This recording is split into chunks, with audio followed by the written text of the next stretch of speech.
It is that time. Happy Thursday, friends. Welcome to the Dirty Air Cave. It is Dirty Air with Rodney Rodriguez. We are going live on Racing America here on your Thursday. Thank you all for being a part of the program. Looking forward to some really cool stuff that we're going to be doing this evening. Your list of VIPs of guests that we have coming up in about 8 minutes, about 9 minutes from now. We're going to talk to Boo Carlisle. I cannot wait for that conversation to talk some super stock racing. I'm a super stock racing guy. I'll probably get a little nostalgic as we're doing that. He's coming up. We got Boo. And then coming up a little bit later on, we're going to Daytona and we're going to talk to Doug Rice. And with Doug, it's going to be not so much the conversation about the Daytona 500, which is coming on, because I know the twin races are coming on this evening to set the grid for the Daytona 500. But it's going to be more about the final lap of Doug Rice, just all of the great years, 36 years that he's been doing this here at Performance Racing Network. And we're going to get nostalgic with Doug. And then to round out the program, we'll talk to our man Tim Bryant from Five Flags Speedway, also the Southern Super Series, the ASA Stars Tour, everything that Tim is talking about as they come off just a massive Clyde Hart Memorial 200 that we saw there at New Smyrna Speedway at the World Series with Bubba Pollard winning over Jet Nolan, Casey Roderick, Brent Cruz, and Gio Ruggiero. Just a great race that we saw right there, and Bubba doing fantastic things. We can get into details about that race a little bit later on as we go. I do want to remind you throughout the show, and for the longest time on the show, I've always said, the clean air is good, dirty air, times like this, dirty air is just have it better.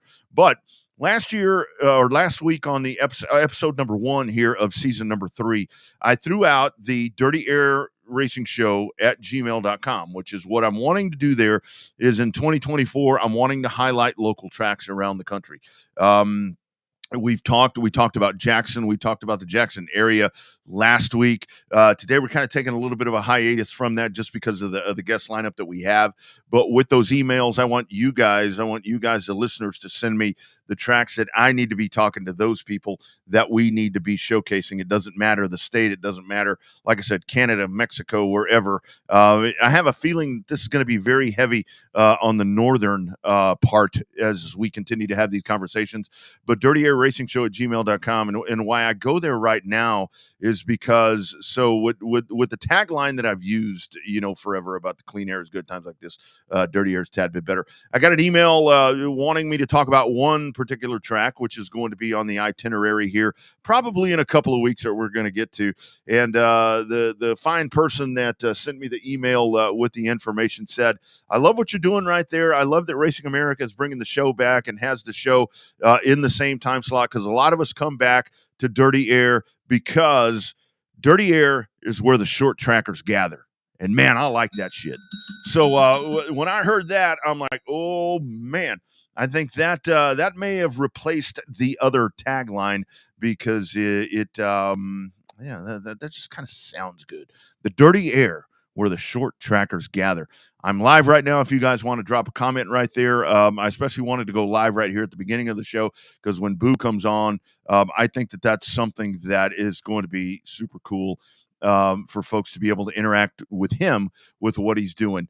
Before we get to that, I do want to it's all about history. It's all about the future. It's all about everything with short track racing here on Dirty Air. And I do want to wish a happy heavenly birthday today to one of my favorite. Oh my goodness, I'll tell you.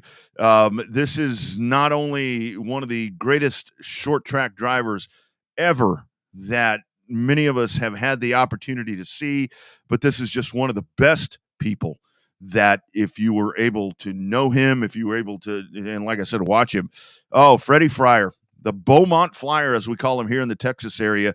Obviously we can't say that he's ours from Texas, but the times that I got to see Freddie Fryer race, man, I go back to 1978. 1977 was about the time that I first had some memories there of getting to see Freddie out on the racetrack here in Austin, Texas, and then doing different things in Houston and San Antonio and Corpus and all the different places. And this is a guy that, oh my goodness, I'll tell you the brilliance of Freddie Fryer and just how good he was behind the race car. And I'm very glad to say that Back in 2018, I had the privilege, my partner Bobby Chaffee and I on our Texas show, on the Revved Up show, we had the opportunity that I think is probably one of the last live interviews that was ever conducted with Freddie Fryer. And we had talked to Freddie. I talked to him during the week, and Freddie said, "Yeah, I think I'm good for about 25 or 30 minutes."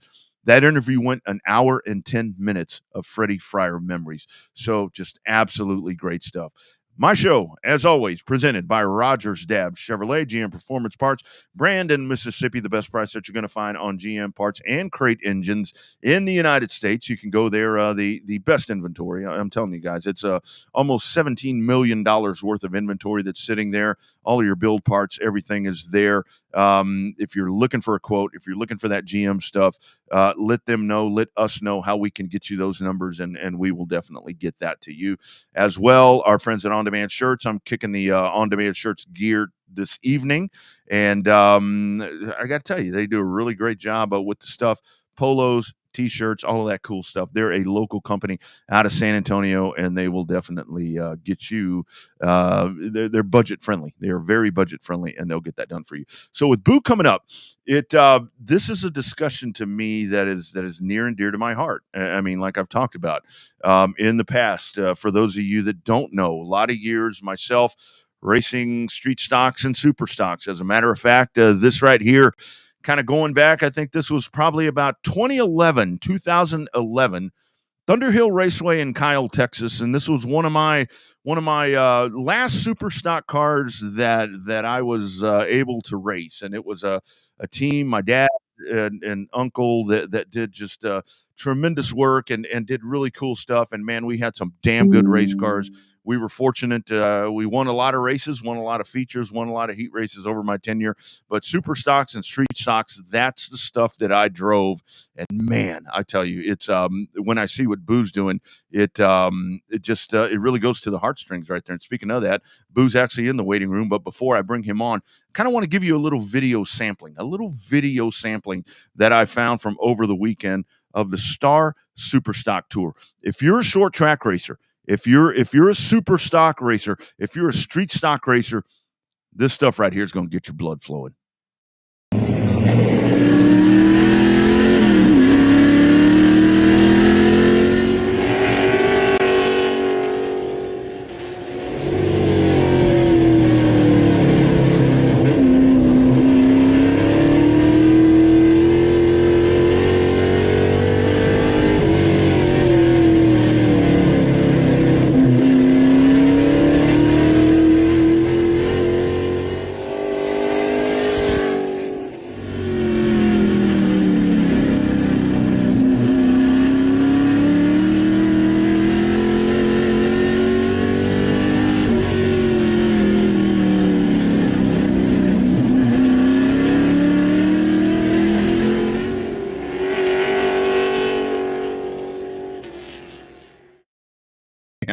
How many of you have sat in a seat like that? How many of you have had that feel? How many of you have done that? If you're a short track racer, I got to tell you, man, that is so freaking cool.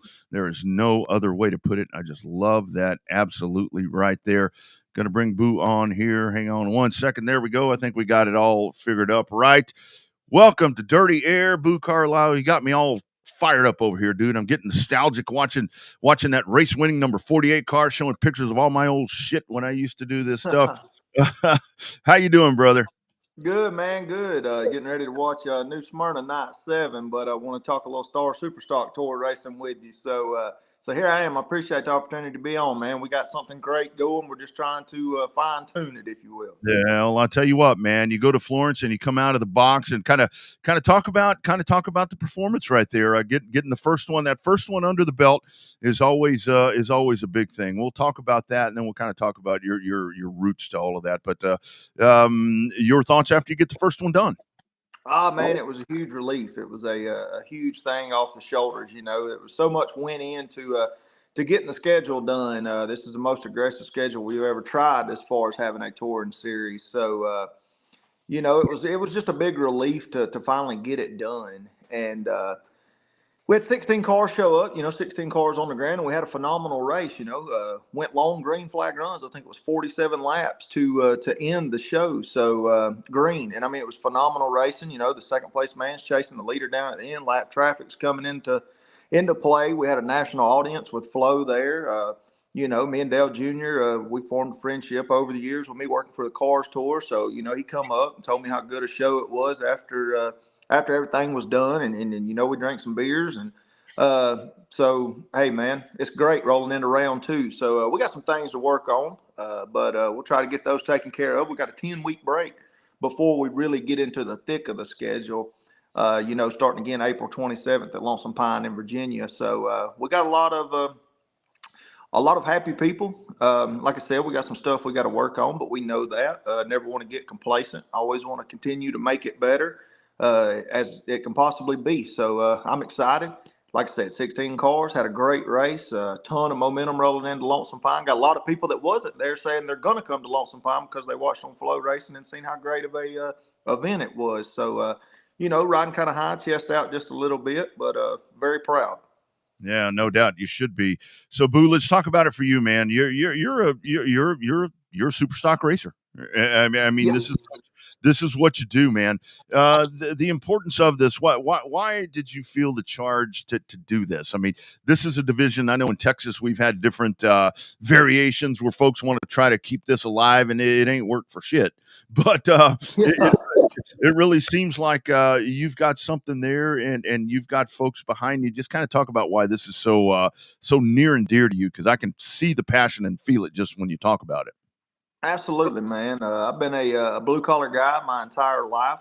Never had a whole bunch of funding. I know everybody says that in every class. They don't have funding or they need some help or whatever. But these guys that are racing with me, one, they trust me. I never want to lose that trust from those guys.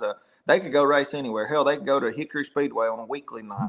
They're not going to be racing for $1,000 to win, but hell, ain't none of us doing it for money.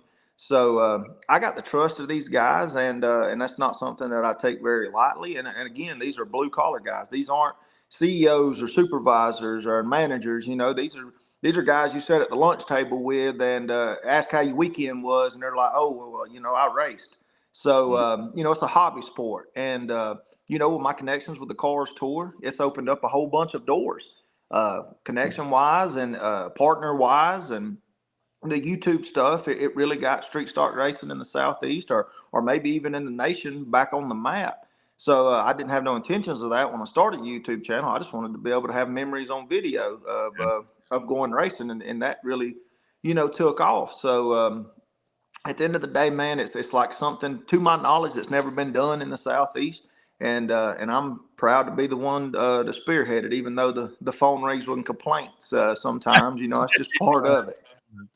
That's a bad thing. It's always going to be the naysayers that you're going to hear that are calling. But I'll tell you, man, you're off to a great start. The Thank importance of the importance of these cars, man, to me, like I was talking about, this is what I raced. I mean, this when I saw those cars at Florence, I'm like, holy moly! It, with pro late models and super late models, and then you have all the other divisions, modifieds, and like you've you. got type modifieds and all of that, man. It really seems like our cars, the real stock cars, are the ones that have been left out, and there's a gaping hole right there. And I think what you're really doing right here and the connections that you have, man, you're filling a gap that has been needed for a very, very long time. Oh, absolutely. I completely agree with every statement you just made there. Super stock racing is badass. I mean, let's just say it for what it is. 10-inch scuff tires, very affordable. You could come race with me for about $350 would be your race day cost after entry fee. Pit passes, five tires for $200. Buy you gas, like it's just for an example, using on the super late model side with you being where you're located at. I believe the last I heard that tires was up to 870 a set. You could come race 2.5 races with me for what one set of practice tires cost. You know, like I said, I talk to people all the time that late model stock is really starting to get out of hand as far as cost wise. And I told them, hell, if your pride ain't too big, you can drop down class. You ain't got to quit racing. You can drop back, so to speak. I don't look at it as dropping back. I mean, you ain't getting no further. You just hobby racing anyway. There's only so many that's going to make it to the big show. Why not drop back, save a lot of money? And I'm going to go ahead and tell you, you're going to have a hell of a lot more fun racing a super stock. So, and I've had people, like I said, I've had people, call me about it. I've had 3 late model guys this off season call me, money in hand, ready to. They were older guys, Yeah. but money in hand, ready to go super stock racing. And we got a Cars Tour regular, Landon Huffman. He's gonna run one of the Star Tour races in September. It fits in his schedule.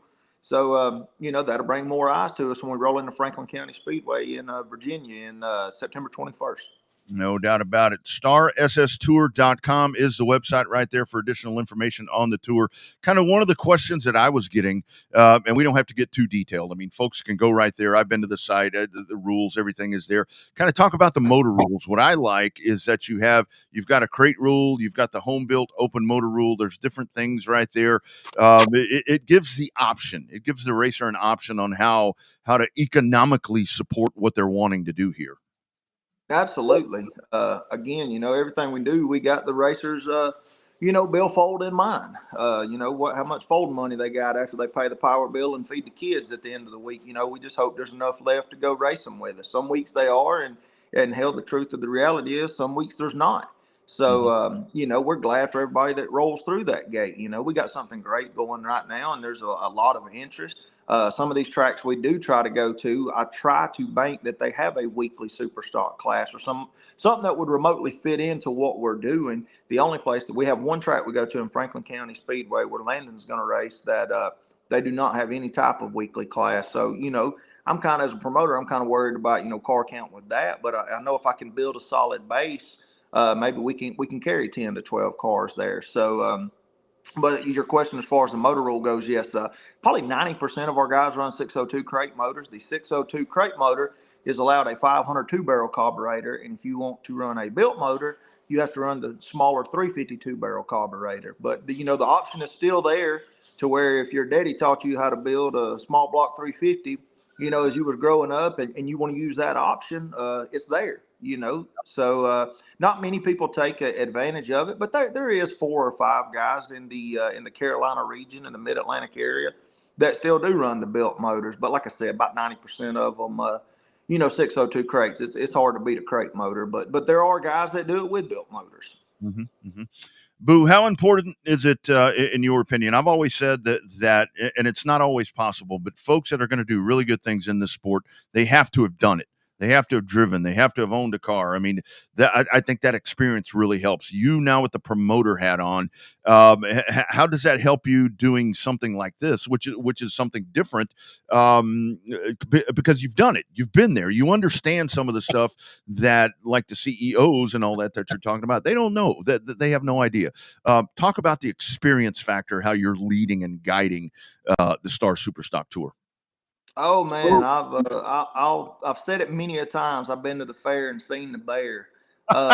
You've had to experience it. You've had to been there. That's what helps so much is when these guys are complaining to me. If I'd never been in those shoes, hell, I wouldn't get it. But I can completely look them in the eye, stand there, give them 10, 15 minutes, let them vent to me, and I can say, hey, I see where you're coming from, and it's not some BS line. It's truly, I've been there in those shoes before. Felt like I wasn't getting a fair handshake or something, and just like talking with those CEOs, I used to work at a furniture company, and the quickest way I could get the big bosses to walk off and leave me alone so I go back to work is ask them a question about furniture, because they didn't have a clue, and that type of stuff has always stuck with me is, how can I pride myself on being, the leader of this, I don't want to call it a movement, but of this tour, if I don't know a little bit about everything, what is it?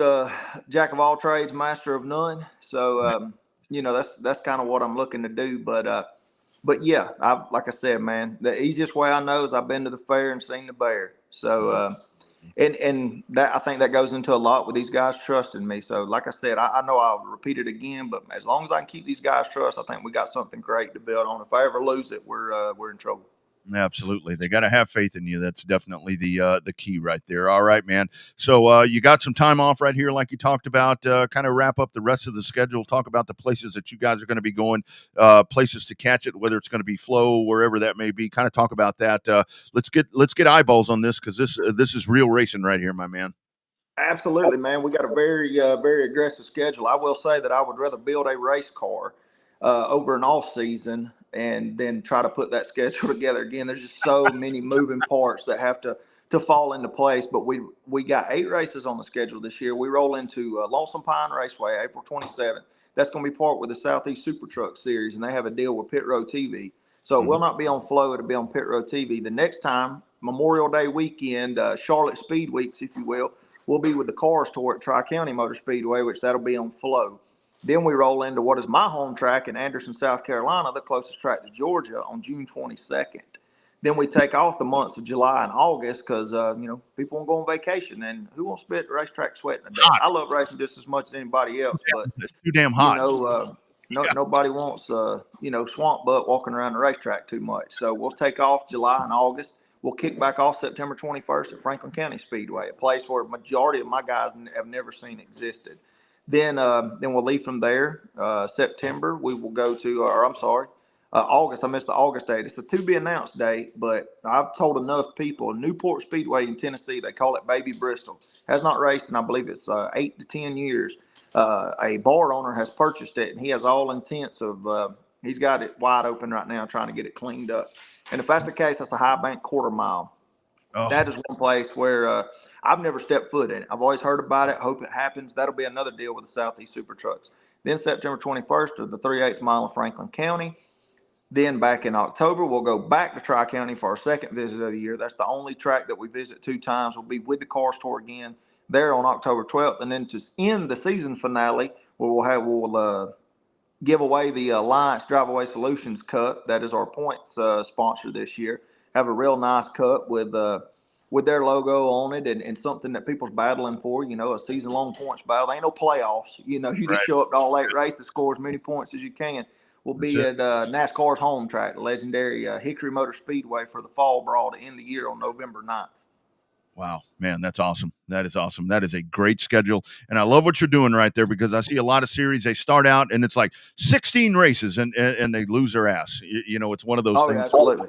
Yeah, to where it just doesn't work out. Yeah, I had 5 last year just to prove to myself I could do it. I had to really, really prove to myself I could do it. And Jack McNally and Keely Dubinsky with the Cars Tour, they really believed in me. They had me for 2 races last year. So it helped me, put it in my head that I could really pull it off with my crew of guys. And so we're full on this year. But as you could tell, I wanted to do 1 a month, so the working man could still, because there's travel involved. I mean, hell, there's hotel rooms. There's practice on Fridays. And these guys show up for practice on Fridays. We had 16 cars this past weekend. Hell, 12 of them was there Friday practicing. And but 2 of them local. So, that's hotel rooms, that's steak dinners.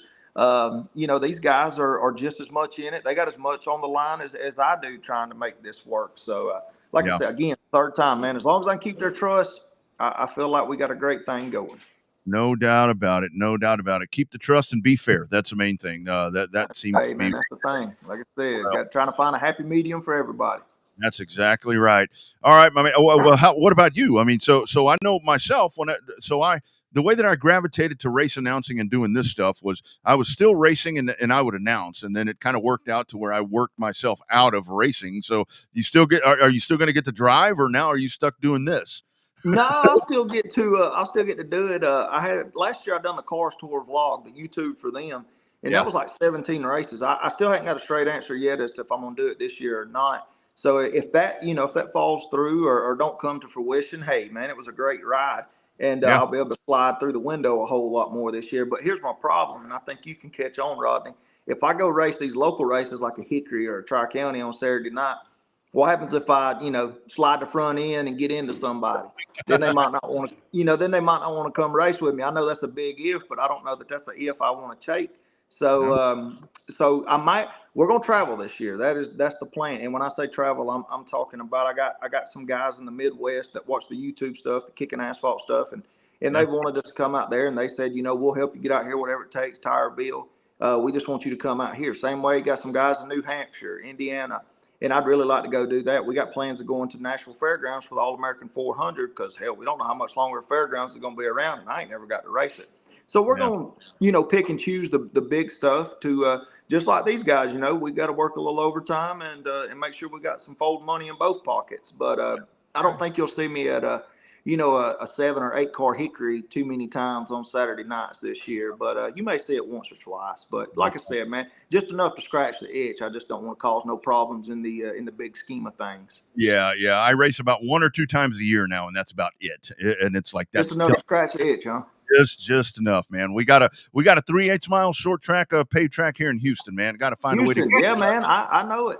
I seen that place, ASA National Race, when I was in high school, and fell in love with that place. It was on TNN. I remember that. That's I sure do, and I fell in love with that place. Is San Antonio? Is it completely gone now? It's still there, but it's just a matter of time, dude. They're building all around it. I mean, you can find some videos there, and that's the one that really brings a tear to your heart right there. I raced a lot of laps around that place, and it sucks, man, because it's going. It's about to be gone, but it's a sitting duck. But forget the negative stuff. The positive stuff Absolutely. is what you're doing, my man. Congratulations on getting that first one out of the way there at Florence, and I know it's going to be a good year for you guys. Reach out to me, dude. This is right up my alley, man. I would love to help you guys broaden the series out as much as possible. You got it, brother. Absolutely. Anytime, man. Anytime. Thank you for having me on. You got it, dude. Enjoy the racing tonight, my friend. Take care, brother. You bet. There he goes, Boo Carlisle. And I got to show you this one more time. I mean, I'm sorry. This is short track racing right here.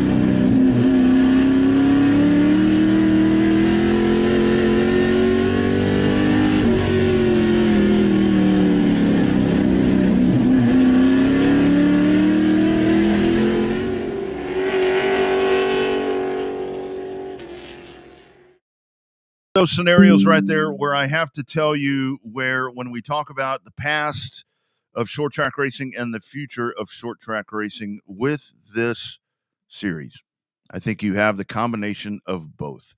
You've got the past because you look at the cars. I mean, the Camaros, the Monte Carlos. I saw a Chevelle on the racetrack. Are you kidding me? I saw a Chevelle on the track at Florence racing in the Super Stocks. That right there is what short track racing is all about. Boo Carlisle. Great conversation right there. Star Superstock Tour, starsstour.com. Check it out right there. I can't believe the tire rules. Didn't know they were that damn good. I know factory stocks on dirt are doing different things, but had no idea that that's what they were doing there. That is very racer friendly. Great conversation right there. Coming up, heading to Daytona, conversation with one of the great voices that you hear on play-by-play on the radio, and just one of the best dudes that you're going to find in the sport of in motorsports in general. It is the great Doug Rice, the president of the Performance Racing Network, as he embarks in his final year behind the mic and also the final year as president of PRN. That's coming up right here on Dirty Air. And as we say now, Dirty Air, where the short trackers gather. Doug Rice coming up.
It is Dirty Air back on Racing America. Happy Thursday. I hope you guys are enjoying the program. What a great conversation right there.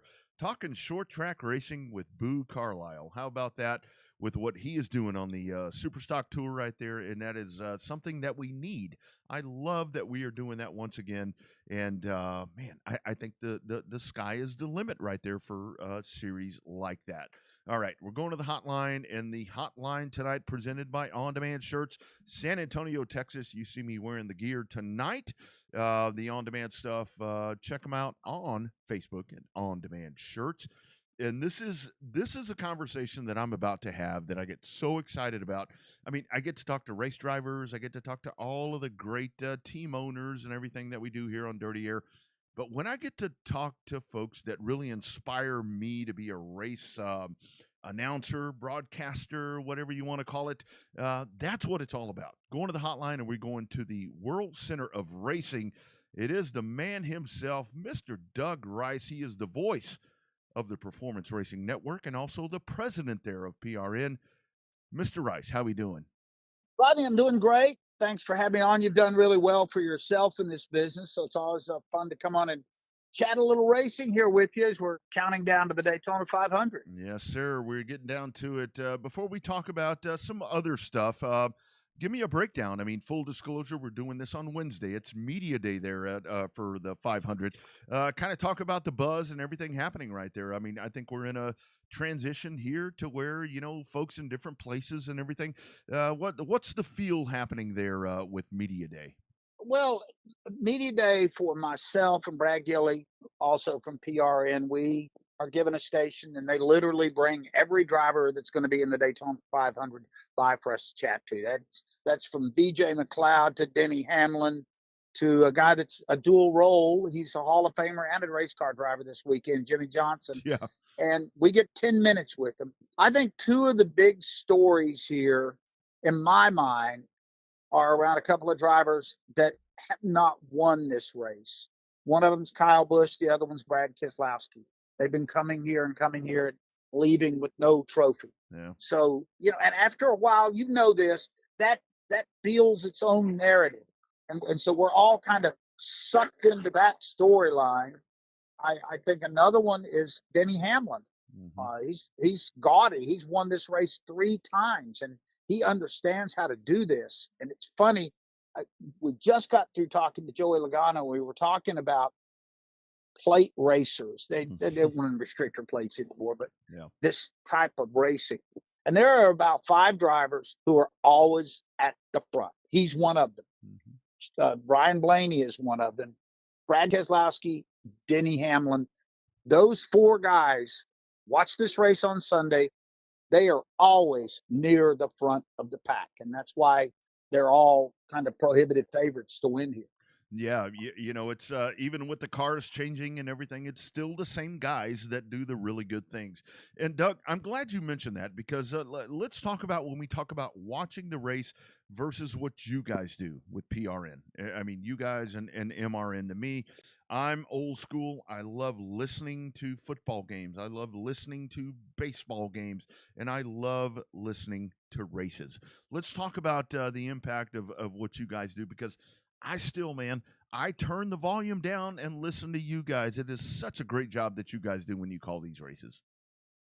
I believe that the radio broadcast is probably a more intrinsic part of a stock car race than most of the big league sports. Mm-hmm. In the NBA, it's kind of an afterthought. The NFL, in a few markets, what the radio people do is really, really super important. Baseball has a legacy.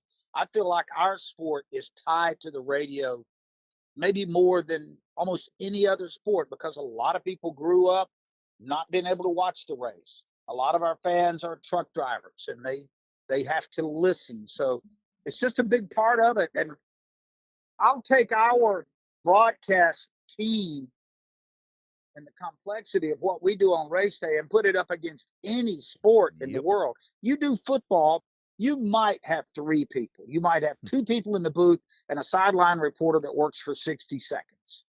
With us, when we go to Circuit of the Americas in Austin, we'll have 11 people on mic, 11 that all get a role in the race broadcasts, and that's incredible. And trying to choreograph all of that and make all that work, that's really special. Yeah, it sure is. I mean, it really is. And you have one heck of a producer that sits there and does that. I mean, I got to go up and watch all of that happen last year. So for you, let's talk about it. So Doug's last lap. I keep pulling that up right there, and when I heard the news, I'm like, "Wait a minute, no, this can't happen." I mean, that's one of those things to where it's like it's a shift with everything. Kind of talk about what led to this, Doug, for you to kind of, you're obviously the president there at PRN, so you're still going to be, a part of it, but to step away from that, how'd that all happen for you? Well, I am also stepping away from the presidency. Oh, wow. Didn't know that. I'm going to retire as the lead anchor and the president. I will still come on and do our syndicated show Fast Talk on Monday nights for an hour, because I have a great relationship with Brad Gilly and Alexis Erickson that I work with on that show, and Kyle Petty and Jeff Hammond. I don't want to give that up. Right. And I will substitute on Sirius Satellite when and if they ever have the opportunity to call me. But the travel part of this today, as I speak to you, marks my 36th year at Performance Racing Network. That's a lot of miles on the track and a lot of miles from American Airlines. And I'm okay with stepping away from that to see what life is like, not being dictated by the NASCAR race schedule. A lot of people have done it before. I think I'm ready for that. I'll be 69 next month, and I want to do some life that's not revolved around this. But I've got to say this: I have loved this. It has not been like work. It requires work, but it truly is the old cliche, a labor of love. But it's time to do some things that aren't centered on, man, I got to be in Dallas on Friday because we're racing this weekend. Yeah. And Doug, isn't that the thing? I mean, I talk about it all the time here on the show because I talk a lot of short track racing. The relationships that you build. I mean, it really doesn't matter on what level you're at. I mean, it's like I have family that is not my family. It's just racing family. That's what we do. I mean, this is how we. It's different from any other sport. I have tried my life, and I feel like I've been really successful. I have people that I work with that are closer to me, because I'm the 8th out of 8 kids, than most of my siblings, because of the time and the energy we spend together. And I also have another group of friends that have absolutely nothing to do with racing. That's right. Because I've seen people go through their lives and their careers, and then when they walk away from them, they walk away from everybody they ever knew. And I didn't want that. If I decided I was going to change jobs, I didn't want me changing jobs meant that I lose contact with everybody I've ever cared about. So that's part of this thinking. I love the sport. I've had a great run. But like I said, there's some other things in this wonderful world of ours that I'd like to experience while I can. Yeah. So how great for you, because I know already you're with the thing in Atlanta. I mean, everything right here for you. I mean, folks are going to really make this a big deal. And I think I know you well enough to where it's not about you. It's not about you. But folks honoring everything that you have been for this sport, gotta be pretty cool for you, isn't it? It's a kick. I mean, getting, I'm going to be the Grand Marshal at the Atlanta race, which means I get to give the command to start the engines. That's something everybody in this game wants to do. So I'm going to do that. The great folks at the Motor Racing Network are going to let me come to their booth Sunday here for the Daytona 500 and call a dozen or so laps with them. Because that's something, if you're in this game, you want to do that. You want to be a part of a Daytona 500 broadcast. So good Lord willing, weather cooperates, I'll get to check that box Sunday and go up and do a few laps. So if this means getting to celebrate a little bit of my longevity and whatever little bit I've contributed to this game, I'm good with that. Yeah. How great has it been for you? I mean, with PRN, I mean, you mentioned MRN right there, but the fact what you have built right there, that has to be something right there for you. Everything that you've done, on air and so forth. Just the fact that you have built PRN the way it is. I mean, that's you do this with other people. I mean, that's right. I've got to be perfectly honest out front. I was part of this. There were other people along the way that helped do this. When I got to PRN in 1988, we did 2 Cup races a year and 2 then Busch Series races. We were on the air exactly 4 days a year. We are now on the air with some kind of programming every day of the year. Yeah. And we do 14 Cup races and about that many Xfinity races and a host of other things. A lot of that's been because of aggressive ownership from Bruton Smith and now Marcus buying other properties and letting us do more races and building up from that. So that's been a huge part of it. But that's the most rewarding thing. And the other thing that I love now is, and I've tried to do this maybe really deliberately the last 10 years, is help other people move along in their progression into this, whether it's broadcasting or just the racing world in general. If I can give people that shot, then that's what I want to do. Yeah. Yeah, no, that's a great thing, and that's super important. I mean, that's a big part. I mean, to make it happen. So, lastly, Doug, and again, thank you for taking the time to dive in here on Dirty Air My pleasure. on Racing America. The way the sport has changed, you get a lot of people, and it's like straight to the negative.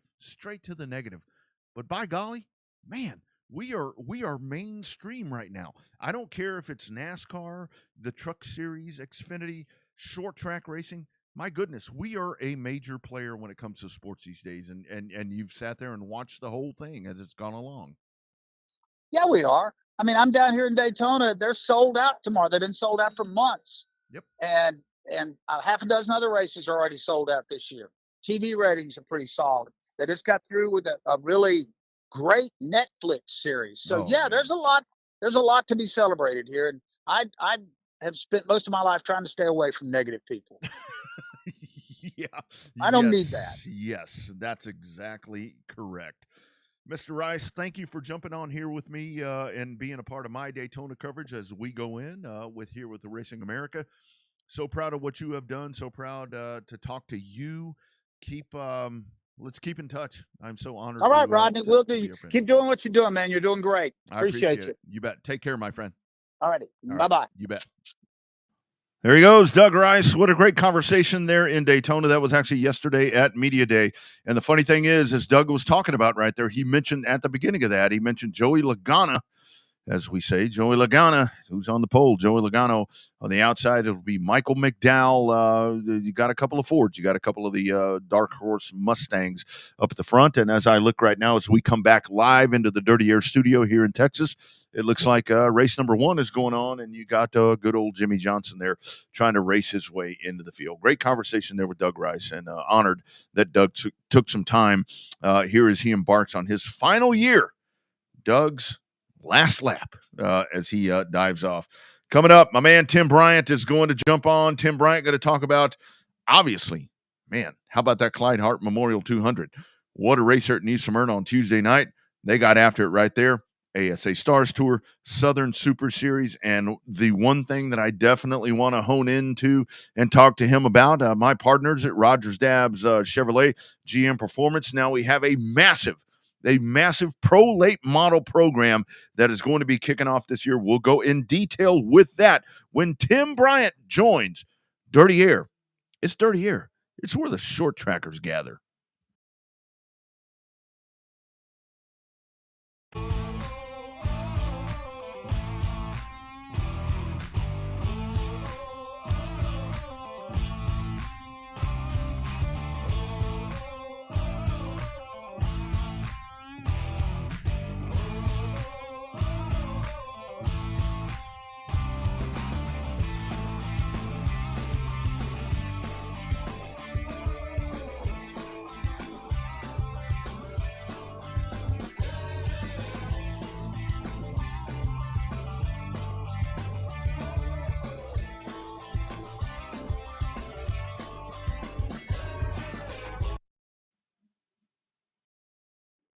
Diving in one more time, it is Dirty Air on Racing America on your Thursday as we get set. Lots going on. We've had a great program already. Talked to Boo Carlisle.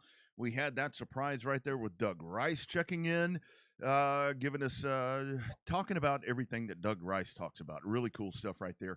And now we go back to the hotline once again, and this time presented by Rogers Dabbs Chevrolet Performance Parts.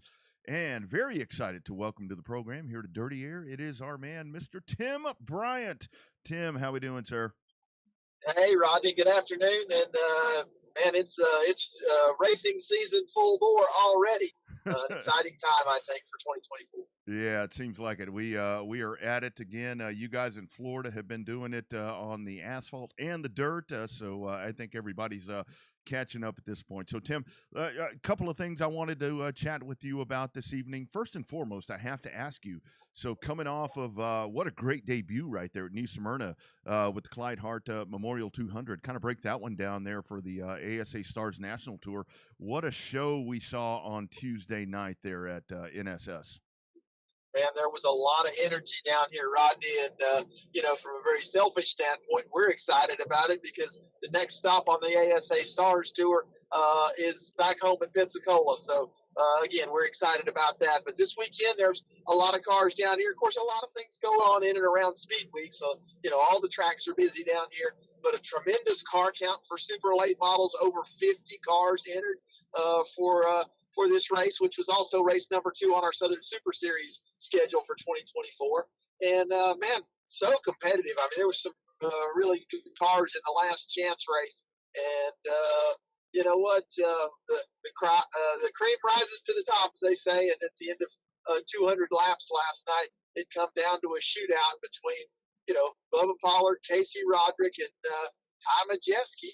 And of course, Jet Nolan is kind of the newcomer on the front of the pack scene, is doing a great job. Anyway, those guys battled it out. Bubba Pollard came out on top. So a very popular win. They followed up a big win at Speedfest in January over at Cordell, Georgia. And, so now that's 2 in a row at big super races.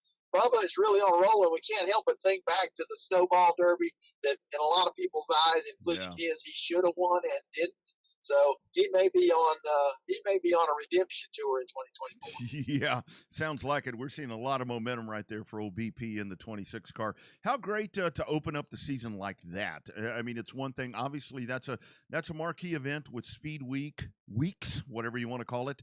But when you come firing out of the box like that with Southern Super Series and for the ASA Stars Tour, I mean, to have that kind of car count and then you have that caliber of driver that you saw, that's got to be really exciting thinking about momentum going forward. Well, it really is, and we feel like it was kind of the start to the season we needed. You know what? We're haunted to some degree, Rodney. In all transparency, last year we started the ASA Stars Tour season in its inaugural event at our home track in Pensacola, and the race was just a disaster. I mean, we just couldn't run very many laps without people running into each other, and and I could go on and on about that, but a lot changes in a year. We had great racing last night. Had a few accidents. Never going to not have that in a long distance short track race with good money on the line. But overall, the drivers did a very professional job, and it was a good show for the fans. The people at the exit gates were just excited about what they had witnessed, and I mean, that's a good thing for short track racing. Not only in our circle, but around the country. Yeah, that's exactly right. Great way to start. So, Tim, I do want to ask you, I mean, obviously, Rogers Dabbs Chevrolet, a partner of the program, a partner of mine with different things that we do. The announcement last week of the Pro Late Model Challenge. We're talking about super lates that we just saw on Tuesday night there at New Smyrna. But, I mean, I think that this thing coming full bore with Five Flags and with Montgomery and Nashville and Mobile, a great chance right here for pro late models, because sometimes they kind of float under the radar and folks kind of cast them off a little bit. A great program right here, I think, that's coming together for the pros. Well, we think so, Rodney, and pro late model racing is very healthy right now. Each of the tracks you mentioned has pretty healthy pro late model programs. Of course, our Alan Turner Pro Late Model Series that leads to the Snowflake 100 has been in existence for quite a few years. Stan Harrison has the Show Me the Money series there at Montgomery. That's a very strong program. And of course, Fairgrounds at Nashville, their featured weekly division, although not weekly, but have a series of pro late model races. And now with the job Eddie Shoemaker is doing there at Mobile, and including pro late model races over there. There's a good little nucleus of pro late model racers that are housed right there at Mobile. So that's exciting. So each one of our tracks are going to take a couple of their existing dates, not add many dates to the schedule, but we're taking our existing dates and classifying them as Rogers Dabbs Performance March Challenge Series races. And with support of folks at Rogers Dabbs Chevrolet and Hoosier Tire, we've at each of the tracks making a contribution.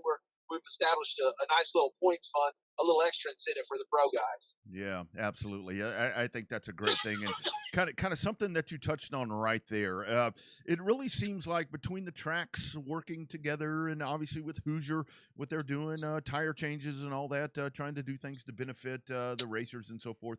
I think that we're finally coming full circle. I think folks don't understand that tracks do work together. Maybe folks just don't hear about it. But I think right now it's becoming very evident that tire manufacturers, tracks, everybody's in the same game right here to try to make this thing better for everybody. Well, I was in my brief stay here at Daytona.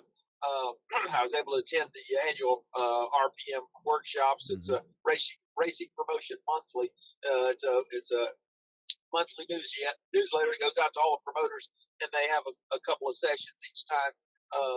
In February down here, they also have one the end of the season out for the West Coast promoters. But anyway, I was only able to attend one day of the session because I was busy at New Smyrna. But the day I was there, the real theme was unification and people working together and strength in numbers, which we've always been a believer in. So we're glad that that's kind of become, as I say, a centralized theme amongst racetracks and series, and the competitors like it. At the end of the day, it's better for the competitors, better for the fans, better for the track. No doubt. Looks like a win-win situation. That's right. Lastly, Tim, and again, thank you for taking the time to dive on Dirty Air right here on Racing America.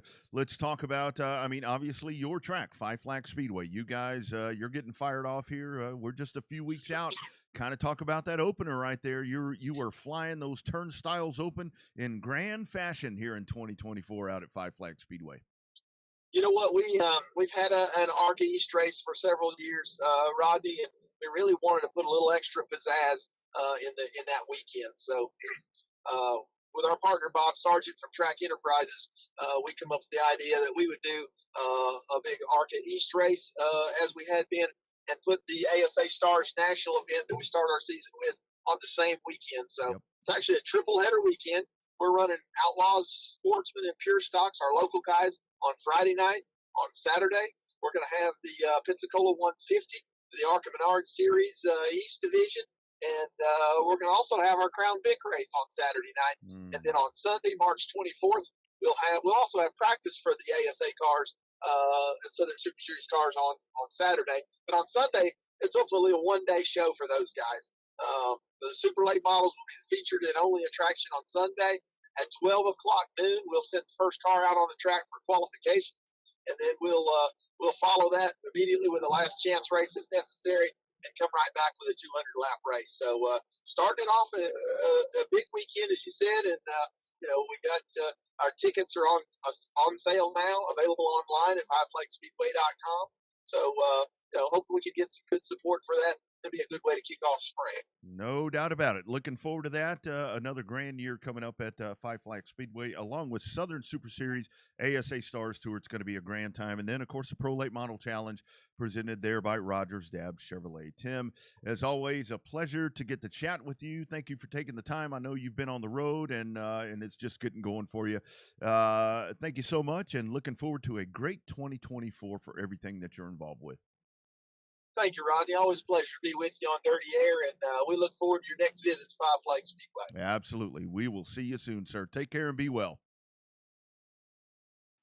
That's a big one right there. I mean, what Tim is talking about, not only, we can talk about the opener there at Five Flags. I mean, that is, what a weekend that's going to be right there. But I really think the significance of the conversation right there that I wanted to hone into, I mean, with the Pro Late Model Challenge, I mean, with the Rogers Dabbs Pro Late Model Challenge, where the tracks are going to be able to designate those certain events as challenge events. And when you got the fairgrounds and when you got Mobile, um, Montgomery, and then Five Flags, I mean, you've got a real concerted effort right there from those tracks along the Gulf Coast that are, well, and even further, outward, that are really going to try to work to make pro late model racing something pretty special. And the whole thing is, like Tim talked about right there, there's already a great um, convergence of the pro late models now. I mean, it's one of the things that I talk about, that in our time there at Mobile, that I thought that we did exceptionally well, is that we did events like what you see at New Smyrna. And how great is it right now that tonight, on Thursday, now I'm back live again on Thursday night, you've got not only the Uno 125s or whatever they call them now, the duels. You got the duels going on.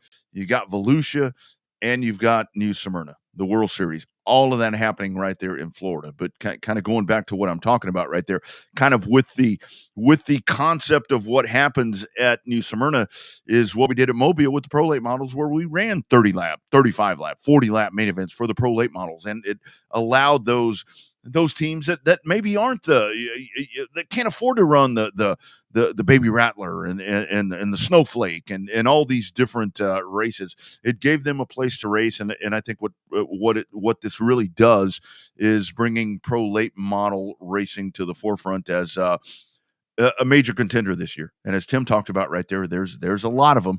There's a lot of them, and when you get to that Pensacola, when you get to that Mobile area, you've got a huge contingent of them. That I think this extra bonus money is something that's going to be really cool for them.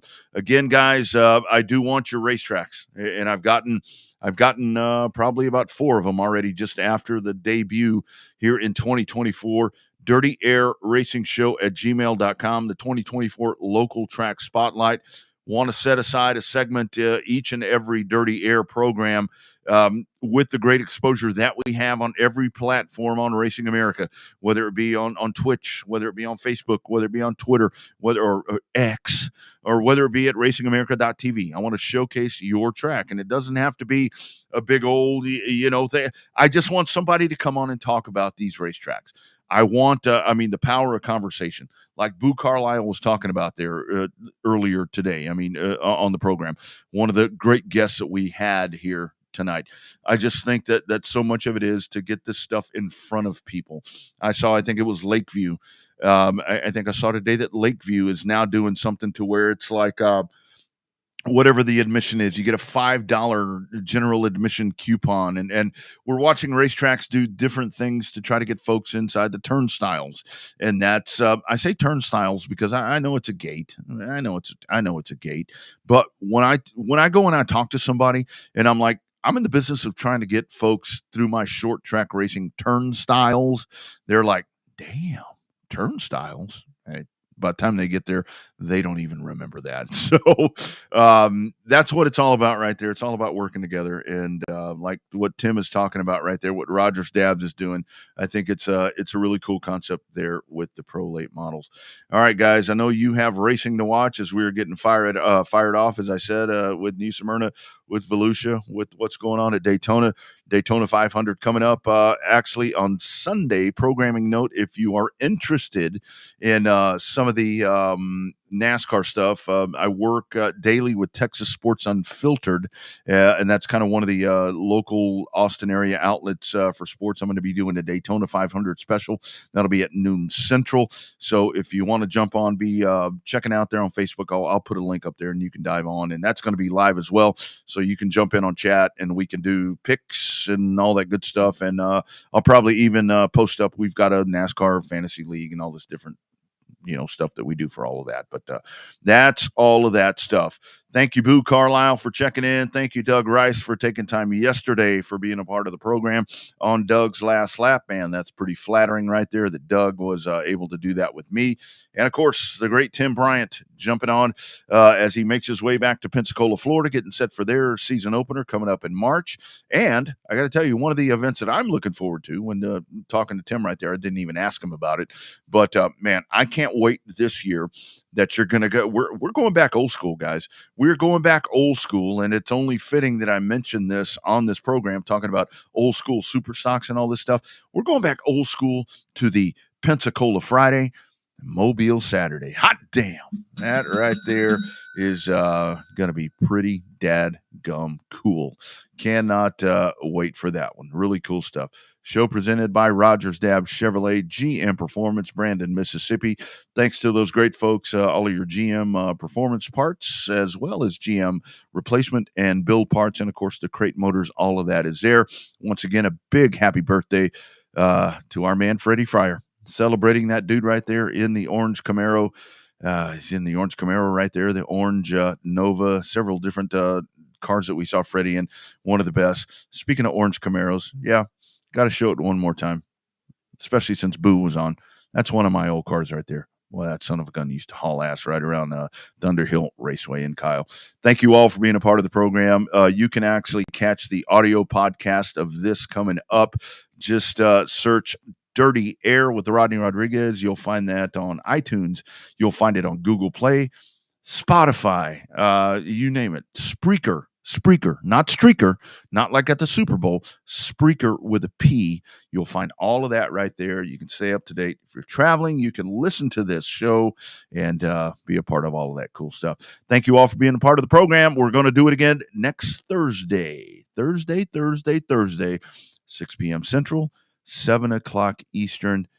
It is Dirty Air. Man, I like this. Dirty Air, where the short trackers gather. See you guys next Thursday. Y'all be well and enjoy your Daytona 500 weekend.